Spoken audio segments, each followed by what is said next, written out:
Hey everybody, what's going on? This is Matt. Today I want to talk about recall in language learning, or that's really just a fancy way of saying quizzing yourself in language learning. And I think this is a really important concept that can help you to learn concepts a little bit quicker, a little bit better, and just memorize and learn material overall better. And what's kind of interesting is that they've done studies over quizzing yourself, testing, things like that.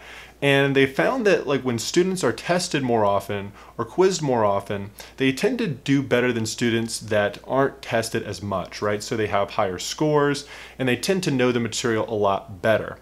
So we can apply this concept of recall, of quizzing ourselves when we're learning a language. Now, that being said, I think a lot of people's general experience with recall or quizzing yourself might have been in like a workbook, right? Think of a classic grammar exercise where you have to fill out the blanks with the right conjugation or the right grammatical term or something like that. And I'm not really the biggest fan of this. I don't think it's very fun. It's not super engaging, but that's like a good example of kind of using recall, using our memory and trying to get to the right answer. But we can apply the concept of recall or quizzing ourselves in a lot of different aspects of the language learning process. So one good one is reading. So when you're reading, a lot of people will take an extensive approach where they're kind of reading more rapidly, they're just enjoying the content, but sometimes it makes sense to take a more intensive approach.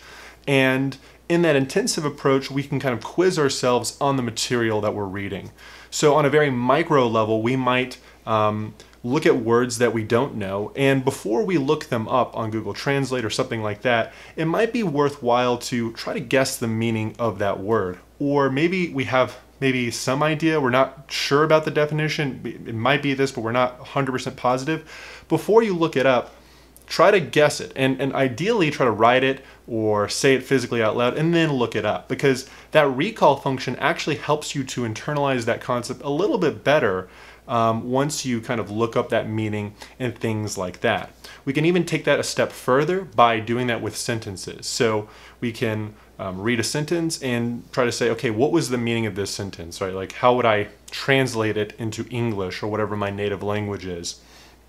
And then look up the meaning of that sentence or the translation of that sentence. You can also do this kind of at a page level. So you can either, it doesn't really matter the length that you work with. It could be a word, a sentence, or page.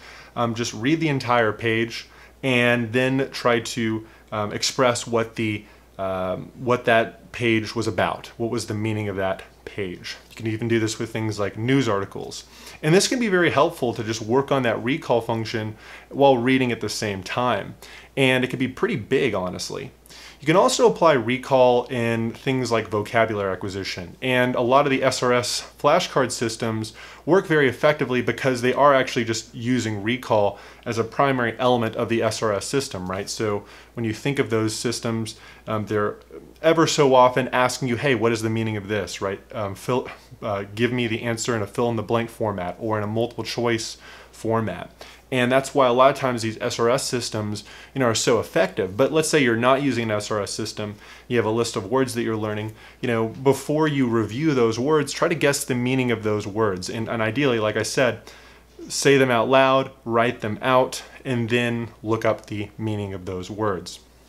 You can also apply this with grammar concepts because a lot of times, we don't want to necessarily do a grammar exercise or a workbook. It's really boring. And so I think a lot of people will take a passive approach, right? Or kind of a more passive approach where they are just kind of reading the explanation, reviewing the tables that they need to memorize, and then leaving it at that. Well, before you review the table, quiz yourself on what that table is, right? Whether that's declension tables or whatever it is, and then review the table, and then maybe quiz yourself again after that. And these things might seem really minor, but really the idea of quizzing yourself can really help you to memorize these rules, whether it's grammar rules, learning words, getting better at translation and understanding the meaning of things a lot better versus kind of just taking that passive approach and just looking up the meanings of things. So when you're kind of going about language learning, whether that's learning grammar,